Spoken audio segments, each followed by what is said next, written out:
Good morning dear students. ग्रामीण महिला महाविद्यालय की डिजिटल क्लासेज में मैं आपका स्वागत करती हूँ। इससे पहले वाले वीडियो में हमने व्यष्टि और समष्टि अर्थशास्त्र की परिभाषा, उनमें अंतर और वो किस प्रकार एक दूसरे पर निर्भर हैं, ये हम इससे पहले वाले वीडियो में देख चुके थे। आज के वीडियो में हम ये देखते हैं कि जो क्लासिकल अर्थशास्त्री है और जो किन्स थे, उनकी क्या विचारधाराएं थी, उन्होंने अपने सिद्धांत क्या दिए, उनका क्या मानना था, तो ये हम आज के वीडियो में देखते हैं। तो आज हम स्टार्ट करते हैं क्लासिकल एंड कीनेसियन विचारधाराएं। तो सबसे पहले हम देखते हैं क्लासिकल विचारधारा। क्लासिकल अर्थशास्त्रियों में देखो एडम स्मिथ, जे.बी. से, मील, वाकर, रिकार्डो, ये सब क्लासिकल अर्थशास्त्रियों में आते हैं। क्लासिकल अर्थशास्त्रियों का जो बोलबाला था वो 1930 से पहले था। 1930 में एक महान मंदी आई थी, जिसके बाद क्लासिकल अर्थशास्त्रियों ने जो भी अपने विचार दिए थे वो सब वेस्ट हो गए थे। वो सारी अर्थव्यवस्था को उबारने में सही नहीं हो रहे थे। इसलिए 1930 से पहले की जो विचारधारा थी वो थी क्लासिकल विचारधारा। क्लासिकल विचारधारा के अनुसार क्या था, यानी क्लासिकल जो अर्थशास्त्री है उनका मानना था कि अर्थव्यवस्था में पूर्ण रोजगार एक सामान्य अवस्था पाई जाती है। यानी अर्थव्यवस्था है उसमें पूर्ण रोजगार हमेशा पाया जाएगा।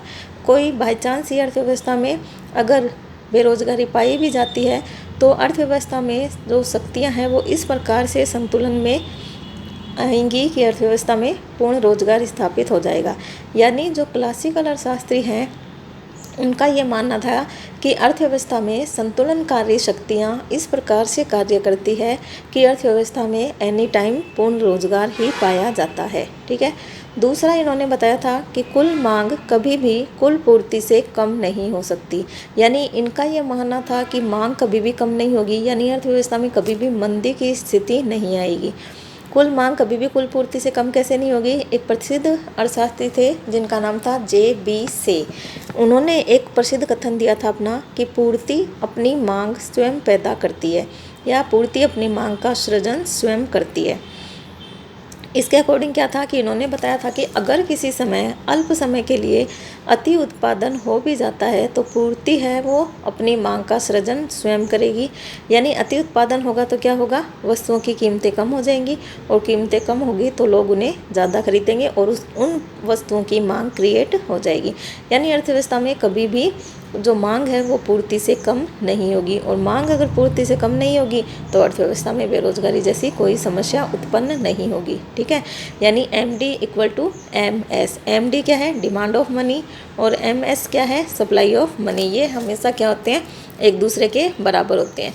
फिर इन्होंने बताया था कि अर्थव्यवस्था में उत्पादन है वो मुख्यतः रोजगार पर निर्भर करता है। फर्स्ट ईयर में देखो हमने पढ़ा था कि जो उत्पादन फलन एक पढ़ा था हमने। उत्पादन फलन क्या होता है कि जो उत्पादन है वो उत्पादन के साधनों यानी भूमि, पूंजी, श्रम, साहस, इनके ऊपर निर्भर करता है। लेकिन अल्पकाल में उत्पादन के अन्य साधन तो स्थिर रहते हैं और खाली एक श्रम में हम परिवर्तन कर सकते हैं। तो इसी प्रकार इसमें भी हमने देखो ये Q = फंक्शन ऑफ LKTN है ना। L क्या है, लेबर, कैपिटल, T है टेक्नोलॉजी, N है नेचुरल रिसोर्सेज। तो परंपरावादियों ने क्या माना था कि इनके ऊपर देखो ये लाइन है ना, इनका मतलब क्या होता है कि ये अल्पकाल में क्या रहते हैं, कांस्टेंट रहते हैं। यानी जो K यानी पूंजी है वो भी स्थिर रहेगी अल्पकाल में, टेक्नोलॉजी यानी तकनीक भी स्थिर रहेगी, और जो हमारे नेचुरल रिसोर्सेज है यानी प्राकृतिक संसाधन है वो भी अल्पकाल में स्थिर रहते हैं। तो ये जो Q क्या है, उत्पादन, तो Q है वो किस पर निर्भर करेगा, L पर। ठीक है। तो जो उत्पादन है वो L यानी श्रमिक या रोजगार के ऊपर निर्भर करता है। ठीक है। नेक्स्ट पॉइंट है, इन्होंने बताया था कि जो श्रम बाजार है उसमें भी संतुलन स्थापित रहता है। श्रम बाजार क्या होता है, जहां श्रमिकों की मांग और पूर्ति होती है। तो श्रमिकों की मांग है वो वास्तविक मजदूरी पर निर्भर करती है और श्रमिकों की पूर्ति है वो भी वास्तविक मजदूरी पर निर्भर करती है। और संतुलन में क्या होते हैं, ये दोनों एक दूसरे के बराबर होते हैं। यानी demand of labour and supply of labour. और जो लेबर है यानी श्रमिकों की जो मांग है वो फंक्शन ऑफ किसका होता है, W/P।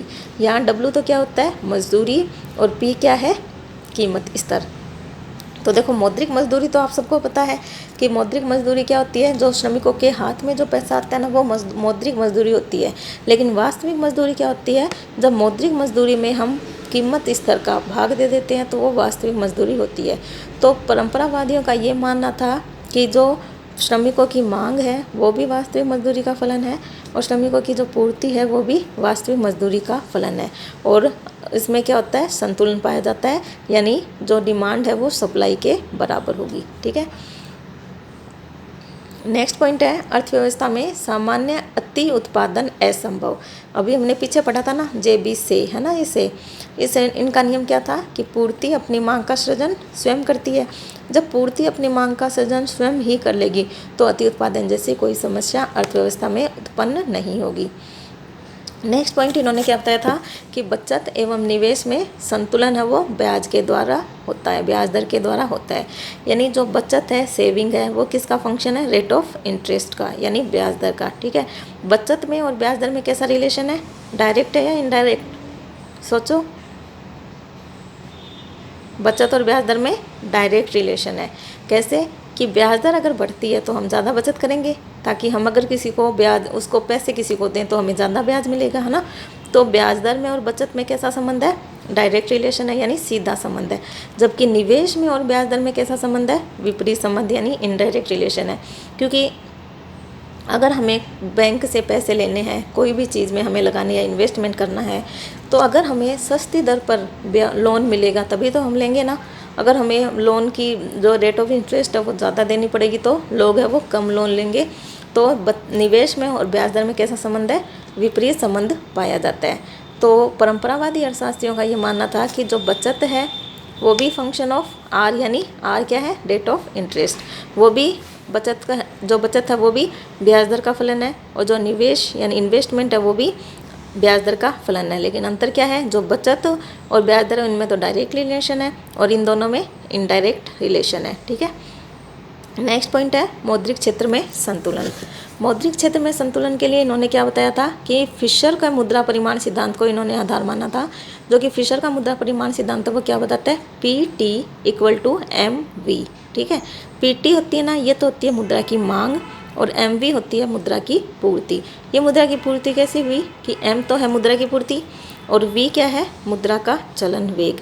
मुद्रा का चलन वेग क्या होता है कि मुद्रा एक समय में कितने लोगों के हाथ से निकलती है। ठीक है। जैसे एक 10 रुपये का नोट है, अगर वो 10 लोगों के हाथ से निकलता है तो उसी 10 रुपये के नोट ने कितने का काम किया, 100 का काम किया ना। तो वो होता है मुद्रा का चलन वेग। तो फिशर का मुद्रा परिमाण सिद्धांत क्या बताता है, यहाँ से P की वैल्यू निकालेंगे तो क्या हो जाएगा, ये T इधर मल्टीप्लाई में है ना, तो ये इधर आके डिवाइड हो जाएगा, है ना। तो P = MV/T। ठीक है। तो P और M देखो ऊपर है ना, ऊपर वालों में डायरेक्ट रिलेशन होता है, नीचे वालों में डायरेक्ट रिलेशन होता है, लेकिन ऊपर नीचे या नीचे ऊपर इनमें अगर हम रिलेशन देखेंगे तो इनडायरेक्ट रिलेशन होगा। ठीक है। तो देखो M भी ऊपर है, P भी ऊपर है, तो इन दोनों में कैसा रिलेशन होगा, डायरेक्ट रिलेशन होगा। इसका मतलब क्या है, देखो इसमें भी फिशर ने भी क्या माना था कि जो V और T है ना, ये क्या रहते हैं, स्थिर रहते हैं। इसलिए जो P है वो किसका फलन है, M का, और M क्या है, मुद्रा की पूर्ति। यानी फिशर ने ये बताया था कि अगर हम मुद्रा की पूर्ति को डबल कर देते हैं तो कीमत स्तर भी डबल हो जाएगा, और अगर मुद्रा की पूर्ति को आधा कर देते हैं तो कीमत स्तर भी आधा हो जाएगा। यानी मुद्रा की पूर्ति और कीमत स्तर में सीधा संबंध पाया जाता है। ठीक है। नेक्स्ट है वस्तुओं की कीमतें और मजदूरी दरों में पूर्ण लोचता पाई जाती है। यानी क्लासिकल अर्थशास्त्रियों का क्या मानना था कि लोचता का मतलब क्या है, फ्लेक्सिबिलिटी पाई जाती है, नम्यता पाई जाती है। यानी इसमें हम जब चाहे आराम से इसमें परिवर्तन कर सकते हैं। इन्होंने बताया था कि अगर मजदूरी दरों में कटौती करके पूर्ण रोजगार स्थापित किया जा सकता है। यानी अगर अर्थव्यवस्था में कभी भी बेरोजगारी की समस्या आ जाती है ना, तो परंपरावादी अर्थशास्त्रियों ने क्या कहा था कि हमें क्या करना चाहिए, मजदूरी दर को कम कर देना चाहिए। उससे क्या होगा, मजदूरी दर कम होगी तो जो उत्पादक है उनकी लागत कम आएगी, और लागत कम आएगी तो क्या होगा, वो ज़्यादा श्रमिकों को काम पर रखेंगे, और ज़्यादा श्रमिकों को काम पर रखेंगे तो बेरोजगारी है वो दूर होकर पूर्ण रोजगार स्तर पर आ जाएगी। ठीक है। तो इन्होंने क्या माना था कि जो मजदूरी है वो लोचशील होती है और उसमें हम परिवर्तन कर सकते हैं। नेक्स्ट पॉइंट है सरकारी हस्तक्षेप से मुक्ति। देखो परंपरावादी जो अर्थशास्त्री हैं उनका ये मानना था कि अर्थव्यवस्था है वो अपने आप संतुलन में आ जाती है, अपने आप संतुलन स्थापित कर लेती है, पूर्ति अपनी मांग का सृजन स्वयं करती है, श्रमिकों की मांग और पूर्ति एक दूसरे के बराबर हो जाती है, बचत और निवेश एक दूसरे के बराबर होते हैं, तो इसमें सरकार का कोई खास हस्तक्षेप नहीं होना चाहिए या नहीं होता है। तो परंपरावादी क्या मानते थे कि सरकारी हस्तक्षेप नहीं पाया जाता है, अर्थव्यवस्था अपने आप संतुलन में रहती है। फिर इनका जो विश्लेषण था वो दीर्घकाल के लिए था, दीर्घकालीन विश्लेषण था। दीर्घकाल का मतलब इन्होंने जो भी अपने सिद्धांत दिए, जो भी इन्होंने अपनी मान्यताएं दी, जो भी इन्होंने अपने विचार दिए, वो सब दीर्घकाल में जाकर खरा उतरते हैं। यानी जो भी, जैसे देखो कोई भी सिद्धांत है अगर हम देते हैं तो वो तुरंत तो लागू नहीं होता ना, कई सालों के बाद लागू होगा। तो इस प्रकार इनका जो विश्लेषण था वो दीर्घकालीन था, लेकिन वास्तव में हम देखें तो ये व्यवहारिक नहीं है, क्योंकि जो किन्स है ना वो एक वाक्य कहते हैं कि दीर्घकाल में तो हम सब मर जाएंगे। यानी हमने जो आज सिद्धांत दिए हैं तो उनको देखने के लिए हम जीवित तो रहने चाहिए ना, कि वो हमने हमारे द्वारा दिए गए सिद्धांत सही थे या नहीं थे। तो इसलिए किन्स का जो भी विश्लेषण था वो तो अल्पकालीन था, जबकि परंपरावादियों का विश्लेषण है वो दीर्घकालीन है। ठीक है, तो ये तो हो गए परंपरावादी विचारधारा कि इन्होंने, देखो वापस रिवाइज करो एक बार क्या क्या था। सबसे पहले तो इन्होंने क्या माना था कि अर्थव्यवस्था में हमेशा क्या पाया जाता है, पूर्ण रोजगार पाया जाता है। कभी भी जो जेबी से उनका कथन क्या था, पूर्ति अपनी मांग का सृजन स्वयं करती है, यानी अर्थव्यवस्था में कभी भी अति उत्पादन जैसी कोई समस्या नहीं होगी, और अति उत्पादन जैसी समस्या नहीं होगी तो अर्थव्यवस्था में बेरोजगारी भी नहीं पाई जाएगी, है ना। फिर इन्होंने क्या बताया था कि जो उत्पादन है वो किस पर निर्भर करता है, श्रम पर निर्भर करता है, यानी रोजगार के ऊपर निर्भर करता है। फिर इन्होंने क्या बताया था कि जो श्रमिकों की मांग है और जो श्रमिकों की पूर्ति है वो वास्तविक मजदूरी पर निर्भर करते हैं और दोनों एक दूसरे के बराबर होते हैं। इसके बाद इन्होंने क्या बताया था कि जो बचत है वो निवेश है वो किस पर निर्भर करते हैं, ब्याज दर पर निर्भर करते हैं, और ब्याज दर के द्वारा इनमें दोनों में समानता लाई जा सकती है और लाई जाती है। बचत है वो तो ब्याज दर का सीधा संबंध है, और जो निवेश है और ब्याज दर में विपरीत संबंध पाया जाता है। मजदूरी है वो लोचशील होती है, नम्य होती है, और उसमें हम परिवर्तन कर सकते हैं, यानी मजदूरी दर में कटौती करके हम बेरोजगारी को दूर कर सकते हैं। इसके अलावा इन्होंने क्या बताया कि अर्थव्यवस्था में कोई भी सरकारी हस्तक्षेप नहीं पाया जाता है, और इनका जो विश्लेषण था वो एक दीर्घकालीन विश्लेषण था। ये तो थे परंपरावादी विचारधारा। अब हम देखते हैं किन्सियन समष्टि अर्थशास्त्र, यानी किन्स की क्या विचारधारा थी। देखो जो परंपरावादी थे ना, उनके जो भी विचार थे ना वो 1930 तक एकदम सही थे। 1930 तक उनकी विचारधाराएं चल रही थी, लेकिन 1930 में क्या हुआ, महान मंदी आई। महान मंदी का मतलब क्या हुआ कि अर्थव्यवस्था में वस्तुओं सेवाओं के तो ढेर पड़े थे, और लेकिन उनको खरीदार उनका कोई नहीं था। वस्तुओं की कीमतें लगातार कम हो रही थी, लोग वो बेरोजगार हो रहे थे। तो इन्होंने जो जो उपाय परंपरावादियों ने बताए थे ना कि मजदूरी को कम कर दो, है ना, तो उससे बेरोजगारी दूर हो जाएगी, या फिर ब्याज दर को कम कर दो जिससे निवेश बढ़ेगा तो बेरोजगारी कम हो जाएगी, है ना। तो इन्होंने सरकार का तो कोई हस्तक्षेप बताया ही नहीं था ना, तो इन्होंने तो बताया था कि अर्थव्यवस्था खुद अपने आप संतुलन में रहेगी। तो जो 1930 में मंदी आई ना, उस समय जो परंपरावादियों ने अपने जो भी उपाय बताए थे ना मंदी से निकलने के लिए, वो सारे करके देख लिए, लेकिन फिर भी मंदी से निकला नहीं जा सका। तब 1936 में किन्स ने अपनी एक पुस्तक लिखी थी, the general theory of employment, interest and money. बहुत फेमस बुक थी इनकी, ये आपको भी याद होनी चाहिए। 1936 में लिखी थी किन्स ने the general theory of employment, interest and money. इसमें इन्होंने 1930 की मंदी से निकलने के उपाय बताए थे, उसके तरीके बताए थे कि किस प्रकार हम मंदी से निकल सकते हैं। तो सबसे पहले तो इन्होंने जो मंदी का कारण बताया वो इन्होंने बताया था कि मांग में कमी, यानी प्रभावपूर्ण जो मांग है वो कम है। इन्होंने क्या बताया था कि ये मंदी है वो क्यों है ये मंदी, क्योंकि लोग क्या है, वस्तुओं की मांग नहीं कर रहे हैं। तो सबसे पहले तो हमें मांग बढ़ानी होगी, है ना। तो मांग को बढ़ाकर हम मांग को बढ़ाएंगे तो क्या होगा, उत्पादन बढ़ेगा। उत्पादन बढ़ाने के लिए श्रमिकों को काम पर रखना पड़ेगा, और श्रमिकों को काम पर रखेंगे तो बेरोजगारी है वो दूर होगी, और लोगों को काम मिलेगा तो लोगों के हाथ में पैसा आएगा, और पैसा आएगा तो वो लोग है वो वस्तुओं सेवाओं की मांग करेंगे और मंदी से निकला जा सकता है। ठीक है, तो फर्स्ट पॉइंट समझ में आ गया कि उत्पादन, आय तथा रोजगार मुख्य रूप से समग्र मांग पर ही निर्भर करते हैं। और वाई है वो किसका फंक्शन है, सी प्लस आई प्लस जी। वाई तो क्या है, नेशनल इनकम, सी क्या है, कंजप्शन, आई क्या है, इन्वेस्टमेंट, जी क्या है, गवर्नमेंट एक्सपेंडिचर। ठीक है, तो वाई किसके बराबर में होता है, सी प्लस यानी उपभोग प्लस निवेश प्लस सरकारी व्यय। दूसरा इन्होंने क्या बताया था कि अर्थव्यवस्था में सामान्यतः क्या पाया जाता है, अपूर्ण रोजगार संतुलन पाया जाता है। जबकि परंपरावादियों ने क्या माना था कि अर्थव्यवस्था में सामान्यतः पूर्ण रोजगार पाया जाता है। इन्होंने जस्ट इससे उल्टा बताया है। इन्होंने क्या बताया है कि अर्थव्यवस्था में नॉर्मली क्या पाया जाता है, अपूर्ण रोजगार, यानी पूर्ण रोजगार नहीं पाया जाएगा, कोई ना कोई लोग बेरोजगार रहेंगे ही, कोई बाई चांस ही ऐसा होगा कि लोग पूरे बेरोजगार में लगे हुए हों। ठीक है, तो इन्होंने बताया था कि अर्थव्यवस्था में अपूर्ण रोजगार पाया जाता है। थर्ड इन्होंने क्या बताया कि मजदूरी दरों में कटौती करके रोजगार में वृद्धि करना संभव नहीं है। क्यों नहीं है, क्योंकि देखो अगर हम मजदूरी में कटौती करेंगे ना तो उससे क्या होगा, जो मजदूर हैं उनकी इनकम कम हो जाएगी। इनकम कम हो जाएगी तो अपनी इनकम के अकॉर्डिंग ही तो मांग करेंगे ना, तो मांग भी कम हो जाएगी, और मांग कम हो जाएगी तो जो मंदी है वो ख़त्म होने की बजाय क्या होगी, ज़्यादा बढ़ेगी। तो किन्स का ये मानना था कि मंदी से निकलने के लिए या रोज़गार को बढ़ाने के लिए हम मजदूरी दर में कटौती नहीं कर सकते हैं। मजदूरी दर में कटौती करना एक सही उपाय नहीं है। नेक्स्ट है जैसे व्यक्तिगत बचत एक अच्छा गुण है जबकि सामूहिक बचत एक दुर्गुण है। देखो पीछे वाले वीडियो में हमने देखा था समष्टिगत विरोधाभास पढ़ा था ना, उसमें क्या था कि जो चीज़ एक व्यक्ति के लिए सही होती है वो पूरी अर्थव्यवस्था के लिए हानिकारक हो सकती है। जैसे एक व्यक्ति अगर बचत करता है तो उसके लिए अच्छी बात मानी जाती है, क्योंकि बचत करना अच्छी बात है और वो भविष्य में कभी भी कोई भी काम आ सकता है। ठीक है, लेकिन अगर पूरी अर्थव्यवस्था के लोग बचत करने लग जाएं तो क्या होगा, मांग कम हो जाएगी ना। बचत किसको कम करके करेंगे, उपभोग को कम करके ही तो करेंगे ना।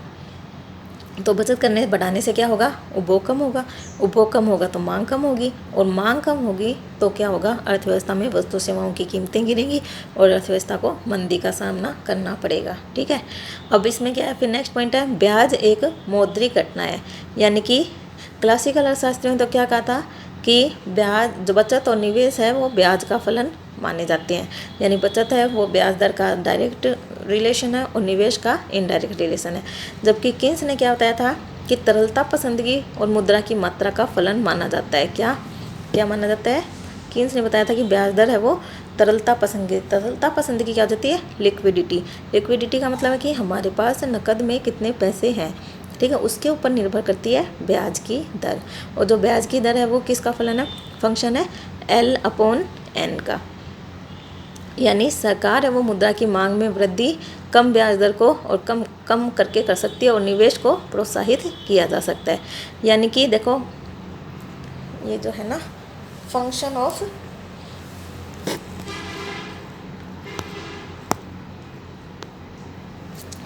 L का गया, ये रहा R बराबर क्या है, फंक्शन ऑफ L/M। L क्या है, लिक्विडिटी। यानी अगर मुद्रा की लिक्विडिटी ज़्यादा है, यानी हमारे पास अगर सोचो नकद में पैसे ज़्यादा पड़े हैं तो क्या होगा, ब्याज दर भी ज़्यादा होगी। और M क्या है, मुद्रा की पूर्ति। तो मुद्रा की पूर्ति अगर ज़्यादा है, यानी बैंकों के पास अगर मुद्रा बहुत ज़्यादा पड़ी है तो बैंक क्या सोचेंगे कि हम उसे लोन दे दें, और लोन लोग कब लेंगे, जबकि ब्याज दर कम हो। तो इसमें क्या है, मुद्रा की पूर्ति में और ब्याज दर में विपरीत संबंध पाया जाता है, और ब्याज दर को कम करके निवेश को बढ़ाया जा सकता है। नेक्स्ट पॉइंट है अल्पकालीन विश्लेषण। परंपरावादियों का विश्लेषण तो क्या था, दीर्घकालीन था। उन्होंने क्या बताया था कि जो भी अपने विचार, सिद्धांत, मान्यताएं जो भी दी थी वो दीर्घकाल के लिए दी थी, लेकिन किन्स है वो अल्पकाल के विश्लेषण, किनीचियन जो विश्लेषण है वो अल्पकालीन है। अल्पकालीन का मतलब किन्स का क्या मानना था कि दीर्घकाल में तो हम सब मर जाएंगे, तो इसलिए जो भी विश्लेषण दिया गया उनके द्वारा वो अल्पकाल के लिए ही दिया गया। फिर नेक्स्ट है जैसे मौद्रिक एवं राजकोषीय नीतियों की भूमिका। अब देखो मौद्रिक और राजकोषीय नीतियाँ बनाता कौन है, सरकार ही तो बनाती है ना। परंपरावादियों ने तो क्या माना था कि सरकार का कोई रोल ही नहीं है ना, कि सरकार को इसमें कोई हस्तक्षेप नहीं करना चाहिए, अर्थव्यवस्था अपने आप संतुलन में आ जाएगी। लेकिन 1930 में अर्थव्यवस्था संतुलन में नहीं आई है ना, तो किन्स ने ये बताया था कि अब सरकार को हस्तक्षेप करना चाहिए, किसके लिए, मंदी से निकलने के लिए, है ना। तो मंदी से निकलने के लिए सरकार हस्तक्षेप कैसे करेगी? मौद्रिक और राजकोषीय नीतियाँ बनाएगी। राजकोषीय नीतियों में तो क्या आता है? कर आते हैं, सरकारी व्यय आता है, सरकारी ऋण आता है ना। तो जैसे मंदी की स्थिति है, मंदी की स्थिति में क्या होता है? वस्तु सेवाओं की कीमतें कम होती है ना, यानी लोग वस्तुओं की मांग कम करते हैं। मांग कम क्यों करते हैं? क्योंकि लोगों के हाथ में पैसा नहीं होता है इतना, इसलिए मांग कम करते हैं। तो राजकोषीय नीति के हिसाब से सरकार क्या करेगी कि मंदी में क्या करेगी? टैक्स को तो कम कर देगी और सार्वजनिक व्यय को बढ़ा देगी, यानी सरकार उन्हें जो भी अनुदान वगैरह जो भी देती है ना, उनमें तो वृद्धि कर देगी और उनसे जो टैक्स लेती है उनमें कटौती कर देगी। जिससे क्या होगा कि लोगों के हाथ में पैसा आएगा और पैसा आएगा तो वो मांग बढ़ाएंगे और मांग बढ़ाएंगे तो वस्तुओं की मांग बढ़ेगी और उत्पादन बढ़ेगा और बेरोजगारी है वो दूर होगी। मौद्रिक नीति में क्या होगा? मुद्रा की मांग और मुद्रा की पूर्ति। तो मंदी की स्थिति में क्या होता है? सरकार मुद्रा की पूर्ति बढ़ाएगी या कम करेगी? सोचो, बढ़ाएगी, है ना, क्योंकि मुद्रा की पूर्ति बढ़ाएगी तभी तो लोगों के हाथ में पैसा आएगा ना, और पैसा आएगा तभी तो लोग वस्तुओं सेवाओं को खरीदेंगे, उनकी मांग करेंगे और मांग करेंगे तो उत्पादन बढ़ेगा और उत्पादन बढ़ाने के लिए श्रमिकों को काम पर रखना पड़ेगा और श्रमिकों को काम पर रखने का मतलब क्या है? बेरोजगारी दूर होना। ठीक है, इतना समझ में आ गया। तो ये थे उसके किन्स के विचार। किन्स के विचार क्या थे कि अर्थव्यवस्था में हमेशा अल्प रोजगार पाया जाता है। अर्थव्यवस्था उनका विश्लेषण है वो अल्पकालीन था। इन्होंने बताया था कि मजदूरी में कटौती करके हम अर्थव्यवस्था में बेरोजगारी को दूर नहीं कर सकते हैं और सरकार को हस्तक्षेप करके मंदी से निकला जा सकता है। ठीक है, तो ये हमारे थे किन्स के विचार। इसके बाद क्या थे कि जो प्रतिष्ठित अर्थशास्त्री थे ना, उसके बाद और जो अर्थशास्त्री आए उन्हें हम कहते हैं नव प्रतिष्ठित अर्थशास्त्री। ठीक है, नव प्रतिष्ठित अर्थशास्त्री। इसमें देखो माल्थस का जनसंख्या सिद्धांत और अति उत्पादन सिद्धांत है ना। तो माल्थस का जनसंख्या सिद्धांत क्या कहता है कि जो जनसंख्या है ना वो तो हमेशा क्या बढ़ती है? अंकगणितीय रूप से बढ़ती है, और जो खाद्यान्न है वो बीजगणितीय रूप से बढ़ते हैं। यानी देखो जो जनसंख्या ना वो खाद्यान्न है वो तो कैसे बढ़ेंगे? 1 2 3 4 ऐसे बढ़ेंगे, जबकि जनसंख्या कैसे बढ़ती है? 1 2 4 8 16। ठीक है, इस हिसाब से बढ़ते हैं। तो इन दोनों में क्या होता है? असंतुलन होता है, और इनमें असंतुलन होने से क्या होता है? जनसंख्या विस्फोट की स्थिति उत्पन्न हो जाती है। ठीक है, ये देखो नव क्लासिकल समष्टि अर्थशास्त्र है ना। तो ये विचारधारा 1970 से 80 के दशक में रही थी, और इसमें क्या था? इस जो नव क्लासिकल अर्थशास्त्री हैं, इनके जो मुख्य अर्थशास्त्री हैं उनमें कौन कौन है? Malthus, Pigou, Robertson, Marshall, Sargent, Robert Barro, ये सब इनके अर्थशास्त्री है जो कि नव क्लासिकल अर्थशास्त्रियों में आते हैं। अब इन्होंने क्या बताया था? इनका फर्स्ट पॉइंट था जैसे व्यष्टि और समष्टि अर्थशास्त्र का प्रयोग। तो नव क्लासिकल अर्थशास्त्रियों का क्या मानना था कि जो अर्थशास्त्र है उसमें खाली ना तो व्यष्टि का उपयोग होना चाहिए ना समष्टि का होना चाहिए, यानी ना तो माइक्रो का ना मैक्रो का, दोनों का एक साथ उपयोग होना चाहिए। दूसरा इन्होंने बताया कि माल्थस का जनसंख्या सिद्धांत और अति उत्पादन का सिद्धांत। तो इन्होंने माल्थस का ये जो सिद्धांत है वो क्लासिकल विचारधारा से असहमति प्रकट करता है। कैसे करता है? क्योंकि माल्थस ने बताया था कि अति उत्पादन की समस्या हो सकती है ना, और जबकि परंपरावादियों ने क्या बताया था कि कभी भी अर्थव्यवस्था में अति उत्पादन जैसी कोई समस्या उत्पन्न नहीं होगी। अब उधर परंपरावादियों ने क्या बताया था कि सरकारी हस्तक्षेप नहीं पाया जाता है, जबकि नव क्लासिकल अर्थशास्त्री है इन्होंने क्या बताया था कि सरकारी हस्तक्षेप का समर्थन किया था। इन्होंने बताया था कि अर्थव्यवस्था को संतुलन में लाने के लिए सरकार को हस्तक्षेप करना चाहिए। फिर नेक्स्ट पॉइंट है जैसे अधिकतम का लक्ष्य है, यानी नव प्रतिष्ठित अर्थशास्त्रियों के अनुसार क्या था कि अर्थव्यवस्था में जो भी उपभोक्ता है वो अपनी आय को इस प्रकार से खर्च करता है ताकि उससे क्या हो? अधिकतम संतुष्टि उत्पन्न हो, अधिकतम संतुष्टि प्राप्त हो। और उत्पादक क्या करता है? उसका क्या उद्देश्य रहता है कि अधिकतम उत्पादन है वो कम से कम लागत पर किया जा सके। तो अधिकतम का लक्ष्य था, इन्होंने बताया था। नेक्स्ट है जैसे मांग एवं पूर्ति में संतुलन हेतु मजदूरी दरों और कीमतों में समायोजन की आवश्यकता है। इन्होंने बताया था ना कि अगर अर्थव्यवस्था में किसी समय मांग और पूर्ति में असंतुलन उत्पन्न हो जाता है तो मजदूरी दरें घटाने पर बेरोजगारों को रोजगार दिया जा सकता है। यही बात उन्होंने परंपरावादियों ने बताई थी कि मजदूरी दर में कटौती करके बेरोजगारी को दूर किया जा सकता है। और किन्स के बाद जो अर्थशास्त्री आए उन्हें कहते हैं नव केंजियन विचारधारा।